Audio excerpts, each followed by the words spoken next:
Hi friends, எல்லாருக்கும் வணக்கம். என் பேர் பிரியா. நான் எனக்கு சப்போர்ட் பண்ணுற எல்லாருக்கும் ரொம்ப நன்றி. எல்லா உள்ளத்துக்கும் ரொம்ப நன்றி.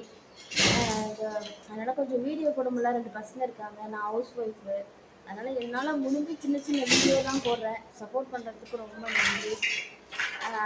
கொஞ்சம் வெயில் அதிகமாக இருக்கிறதுனால பசங்களெல்லாம் ரொம்ப சேஃபாக பார்த்துக்காங்க. அவங்களுக்கு தேவையான தண்ணி அதிகமாக குடிச்சிடுங்க. குழந்தைங்க தான் நம்மளுக்கு முக்கியம். என் குழந்தைங்க ரொம்ப முக்கியம்ன்ட்டு நான் இருக்கிறதுனால தான் சும்மா சின்ன சின்ன வீடியோஸ் போடுறேன். பிடிச்சி லைக் பண்ண எல்லாருக்கும் ரொம்ப நன்றி. எனக்காக எல்லாரும் சப்போர்ட் பண்ணுறீங்க நினைக்கும் போது ரொம்ப ரொம்ப ரொம்ப மகிழ்ச்சியாக இருக்குது. எனக்கு அழுக தான் வருது. எனக்கு என்ன சொல்கிறது, இதுமாரிலாம் ஃபோனில் நான் பேசணும்னு எனக்கு தெரியாது. இந்த வீடியோ பிடிச்சிருந்ததுன்னா எல்லோரும் லைக் பண்ணுங்கள், சப்போர்ட் பண்ணுங்கள்.